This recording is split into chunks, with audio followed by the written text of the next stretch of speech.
il y est allé une nouvelle fois et il a attaqué aujourd'hui. Steve, la réponse. Ouais, alors, ce qui est rigolo quand même avec Tadej Pogacar, il dit que c'est une course de junior. Mais quand on est maillot jaune du Tour, on peut essayer de contrôler un petit peu la course. Et là où est la force de Tadej Pogacar, c'est qu'il laisse faire la course. Donc lui aussi accepte que ce soit une course de junior. On aurait vu de nombreux coureurs par le passé venir avec son équipe au bout de 40-50 km, finit la récré, on s'arrête faire pipi. Sauf que Tadej Pogacar respecte ça.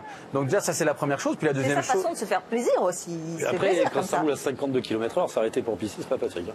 On a vu des mecs déjà le faire par le passé, mais lui, il n'est pas comme ça, il respecte la course et il laisse l'occasion à d'autres coureurs, à d'autres équipes de jouer sur un terrain qui leur est favorable. On avait capté que ça allait pouvoir échapper, puis sur le final, oui, moi non plus, je comprends pas pourquoi il attaque. Après, je sais pas, j'ai pas d'explication, il est comme ça, il veut voir, il veut s'amuser, il veut attaquer, il se sent bien. Je sais pas si à sa place, beaucoup de coureurs le feraient, mais lui, il est pas vraiment dans le calcul, j'ai l'impression. Je pense que si on essaye de rationaliser Tadej Pogacar, on va ça sert à rien. Ça sert à rien de rationaliser Tadej Pogacar, ni dans ses performances. On a essayé sur le Giro, en disant il va être dans une course de gestion, ça marche. Non, il voulait tout gloutonner, il avait remporté 6 étapes, je crois, sur le Giro. Il est déjà à 9 victoires sur les grands tours cette année.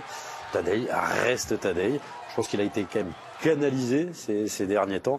C'est surtout à l'entraînement. Je crois qu'on a changé beaucoup de choses. Parce que le talent, son travail n'est qu'une mauvaise habitude, paraît-il. Et je pense que Tadej avait besoin d'être remis en question. Et finalement, la meilleure chose qui pouvait lui arriver, c'est de perdre ses 2 derniers Tours de France face à Jonas Vingegaard. D'avoir un adversaire à sa mesure pour remettre les choses en question. Tadej, ça restera Tadej et il ne changera pas. Je pense que Tadej pourrira toujours de la même façon. Il a l'avantage, certains peuvent gagner en étant au millimètre. Lui, il a un petit peu plus d'1 ou 2 millimètres d'avance sur les autres. Oui, pourtant, il a pris des risques. Il a pris des risques quelque part. On rappelle Vingegaard avait des équipiers à l'avant. Il s'exposait, imaginez, un compte de Vingegaard. Et puis Vingegaard qui, au lieu de basculer à 15 ou 20 secondes au sommet du noyer, passe avec 15 secondes d'avance. La sanction aurait pu être lourde pour le maillot jaune. Alors oui, il est joueur, et je pense qu'il est sûr de sa force. Également, quand il attaque au sommet du noyer, il sait que Vingegaard ne reviendra pas, ou au mieux, il est dans la roue.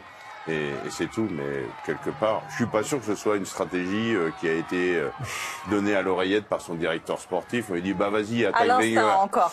Non, je pense qu'on va lui dire, bon, c'est bon, tout va bien pour nous.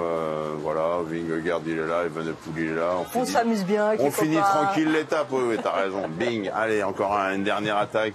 Une attaque dans le noyer, et puis une attaque à 400 mètres du sommet pour reprendre 2 secondes à Vingegaard.